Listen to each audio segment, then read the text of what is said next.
Welcome to movie brand. കഴിഞ്ഞ ദിവസമായിരുന്നു നടൻ ബാലയ്ക്കെതിരെ മുൻ ഭാര്യയും ഗായികയുമായ അമൃത സുരേഷ് പരാതി നൽകിയത്. ഇതിനു പിന്നാലെ നടനെതിരെ കേസെടുക്കുകയും ചെയ്തിരുന്നു. കോടതി രേഖകളിൽ കൃത്രിമം കാണിച്ചെന്നായിരുന്നു പരാതി. വിവാഹമോചന കരാറിലെ കോംപ്രമൈസ് എഗ്രിമെന്റിൽ കൃത്രിമം കാണിച്ചെന്നും അമൃതയുടെ ഒപ്പ് വ്യാജമായി ഇട്ടെന്നും പരാതിയിൽ പറയുന്നു. ഇതിനു പിന്നാലെ അമൃതയെ പിന്തുണച്ചും വിമർശിച്ചും ആളുകൾ രംഗത്തെത്തിയിരുന്നു. പിന്നാലെ അമൃതയെ പിന്തുണച്ചും തങ്ങൾ നേരിടുന്ന ആക്രമണങ്ങളെക്കുറിച്ചും വ്യക്തമാക്കിയും സഹോദരി അഭിരാമി സുരേഷും ഫേസ്ബുക്കിൽ ഒരു പോസ്റ്റ് പങ്കുവച്ചിരുന്നു. തങ്ങൾ ഒരുപാട് സഹിച്ചു കഴിഞ്ഞെന്നും കൂടുതൽ ആക്രമണങ്ങൾ വരുമ്പോൾ താൻ മിണ്ടാതിരിക്കില്ലെന്നും കുറിപ്പിൽ പറയുന്നു. തങ്ങളെ സംരക്ഷിക്കാൻ ഇപ്പോൾ തങ്ങളുടെ അച്ഛനില്ല, അതിനാൽ താനത് ചെയ്യുമെന്നും ഇത് ആരെയും അപകീർത്തിപ്പെടുത്താനല്ല, ഇത് ഞങ്ങളുടെ സത്യത്തിന് വേണ്ടിയാണ്, നുണകൾ കേട്ട് മടുത്തു എന്നായിരുന്നു പോസ്റ്റ്. അഭിരാമിയുടെ പോസ്റ്റിന് നിരവധി കമന്റുകളും വന്നു. ഇതിലൊരു കമന്റ് അഭിരാമിയെ ഏറെ ഞെട്ടിക്കുന്നതായിരുന്നു. അഭിരാമിയുടെ സുഹൃത്തായ അഭിരാമി എന്ന പേരുള്ള വ്യക്തിക്ക് വേണ്ടി സഹായം അഭ്യർത്ഥിച്ച് പങ്കുവച്ച പോസ്റ്റ് തെറ്റായ രീതിയിൽ വ്യാഖ്യാനിക്കുന്നതായിരുന്നു ആ കമന്റ്. സോഷ്യൽ മീഡിയയിൽ ഒരു കത്ത് പ്രചരിക്കുന്നുണ്ട്. നിങ്ങളുടെ അമ്മയെ സ്ട്രോക്ക് സംബന്ധമായ പ്രശ്നങ്ങളുമായി ബന്ധപ്പെട്ട ആശുപത്രിയിൽ പ്രവേശിപ്പിച്ചിട്ടുണ്ടെന്നും മറ്റുള്ളവരിൽ നിന്നും സഹായം ആവശ്യമാണെന്നും ഇതിനകം നിങ്ങൾ 8 ലക്ഷം രൂപ അടച്ചെന്നും, എന്നാൽ നിങ്ങൾക്കിനി 15,000 രൂപ വേണമെന്നും ഇത് ശരിയാണോ എന്നായിരുന്നു കമന്റ്. എന്നാൽ ഇത് തെറ്റാണെന്ന് അഭിരാമി പറഞ്ഞു. സുഹൃത്തിന്റെ സുഹൃത്തായ അഭിരാമിക്ക് വേണ്ടിയുള്ള പോസ്റ്റാണ്.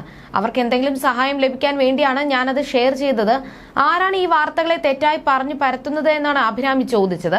അഭിരാമി സുഹൃത്തിന്റെ സുഹൃത്താണെന്നും അവരുടെ അവസ്ഥ താൻ പേഴ്സണലി വെരിഫൈ ചെയ്തതാണെന്നും വളരെ ചെറുതാണെങ്കിലും അവർക്ക് വേണ്ടി എന്തെങ്കിലും ചെയ്യാൻ സാധിക്കുമെങ്കിൽ ചെയ്യണമെന്ന്, ചെറിയ സംഭാവന പോലും വലിയ കാര്യമാണെന്നും വ്യക്തമായി കുറിച്ചാണ് അഭിരാമി ആ പോസ്റ്റ് ഷെയർ ചെയ്തത്. ഈ പോസ്റ്റാണ് അഭിരാമി സുരേഷിന്റെ അമ്മയാണ് ആശുപത്രിയിലുള്ളതെന്നും ആശുപത്രിയിൽ അടയ്ക്കാൻ അഭിരാമി പണം അഭ്യർത്ഥിച്ചുവെന്നും തരത്തിൽ ചിലർ പറഞ്ഞത്. കഴിഞ്ഞ ദിവസം തനിക്കെതിരെ നടക്കുന്ന സൈബർ ആക്രമണങ്ങൾക്കെതിരെ അഭിരാമിയും രംഗത്തെത്തിയിരുന്നു. ഹൈക്കോടതിയിൽ നടന്നുകൊണ്ടിരിക്കുന്ന ഒരു കേസിന്റെ തുടർച്ചയായി ഞാൻ നൽകിയൊരു പരാതിയെക്കുറിച്ച് തെറ്റായ വാർത്ത പ്രചരിപ്പിക്കുന്ന PR വർക്കിൽ ഞാൻ നടത്താത്ത പ്രസ്താവന ഉപയോഗിച്ച് ആളുകളെ തെറ്റിദ്ധരിപ്പിക്കുകയാണ്.